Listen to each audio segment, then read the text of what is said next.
Ashoka bio classes में आपका स्वागत है। आज हम बात करेंगे हाई स्कूल का एक टॉपिक आहार नाल की संरचना। यानी आहार नाल क्या होता है। तो आहार नाल यानी ऐसी नलिका जिसमें हमारा भोजन पचता है, उसी नलिका को बोलते हैं आहार नाल।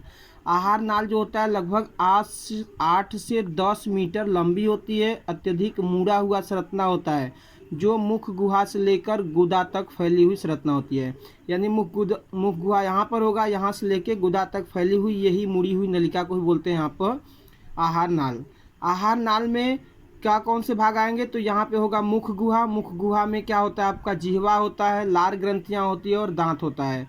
इसके बाद में ये कीप नुमा संरचना जो होती है, कीप नुमा संरचना को बोलते हैं ग्रसनी। ग्रसनी जो होती है लगभग 12 से 14 सेंटीमीटर लंबी होती है और इसी रास्ते से हम लोग भोजन को निगलते हैं।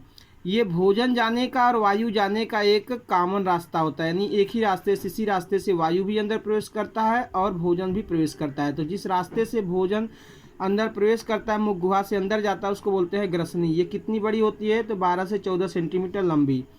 ये जो ग्रसनी है, ग्रसनी से लेकर अमाशय, जिसको पेट बोलते हैं, अमाशय तक फैली हुई ये नलिका है जो एक रास्ता दे रही है भोजन को जाने के लिए। तो इस नलिका को बोलते हैं ग्रास नली।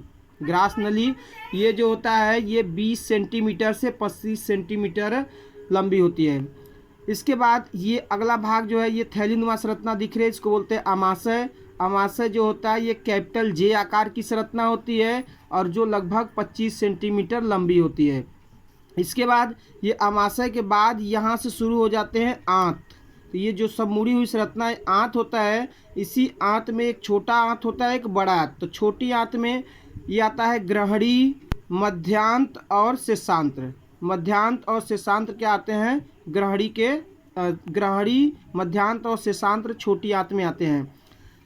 ये जो ग्रहणी है, ग्रहणी की दीवार से लगा हुआ क्या होता है, यकृत है, जिसको जिगर, लीवर या कलेजा भी बोलते हैं। इसी यकृत द्वारा जो पित्त रस स्रावित होता है, पित्त रस जिस ग्रंथि में रुकता है उसको बोलते हैं पित्ताशय। पित्ताशय सिर्फ पित्त रस को रखता है। ये पित्त रस बनाता कौन है, यकृत। तो इसको रखता है, न कि ये पित्त रस बनाता है। पित्त रस कौन बनाता है, यकृत। पित्त रस होता है क्षारी और इस नलिका से आता है, ग्रहणी मिलता है, इसको बोलते हैं पित्तवाहिनी नलिका। तो ये नलिका है पित्तवाहिनी नलिका। ये जो ग्रहणी है, ग्रहणी की दीवारों से यहाँ पे मिसेंट्री नामक एक झिल्ली होती है, इसी झिल्ली से लगा हुआ ये एक ग्रंथि होता है, इसको बोलते हैं अग्न्याशय। अग्न्याशय ग्रंथि जो होता है ये अग्न्याशयी रस बनाता है। इसके बाद ये नलिका जो है ग्रहणी सी आकार की थी। इसके बाद ये मुड़ी हुई संरचना जो है ये मुख्यांत्र और शेषांत्र है। ये सब क्या होती है, छोटी आंत के भाग हैं। और छोटी आंत कितना बड़ा होता है, लगभग 6 से 7 मीटर लंबा होता है और 2.5 सेंटीमीटर चौड़ा होता है। जो छोटी आंत होती है, छोटी आंत के अंदर क्या होते हैं, रसांकुर होते हैं। यही रसांकुर पचे हुए भोजन का अवशोषण करते हैं। इसके बाद आते हैं अगला भाग, ये जो दिख रहा है ग्रीन कलर का चौड़ा वाला भाग, इसको बोलते हैं बड़ी आंत। बड़ी आंत में कौन कौन से भाग हैं, तो बड़ी आंत में है, देख सकते हैं यहाँ पे कोलन है। कोलन कैसा होता है, उल्टा यू आकार का। यानी इस तरह का देखा जाए तो उल्टा यू आकार की संरचना क्या है, कोलन है, जो कितना लंबा होता है, लगभग 1.3 सेंटीमीटर लंबा होता है। 1.3 सेंटीमीटर लंबा होता है। इसके बाद बात करते हैं, ये जो है आपका सीकम, जहाँ पे ये छोटी आंत बड़ी आंत जुड़ते हैं उस स्थान को बोलते हैं सीकम। तो जो सीकम होता है, सीकम जो होता है लगभग 5 से 8 सेंटीमीटर लंबा होता है। 5 से 8 सेंटीमीटर लंबा होता है सीकम। और इसके बाद ये नलिका जो नीचे की ओर आ रही है, आगे आती है बड़ी आंत की, तो ये नलिका आगे आकर क्या होती है, एक थैलीनुमा संरचना बनाती है, इसको बोलते हैं मलाशय। मलाशय में मल एकत्रित होता है जो कितना बड़ा होता है, लगभग 15 सेंटीमीटर लंबा होता है।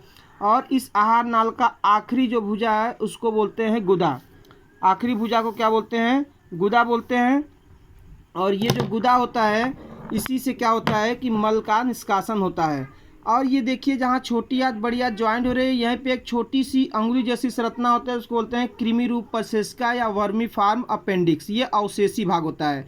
और अभी बताए थे जो कोलम था, कोलम ये 1.3 सेंटीमीटर नहीं होता बल्कि 1.3 मीटर होता है। तो ये जो पूरी संरचना है ये आहार नाल की संरचना है।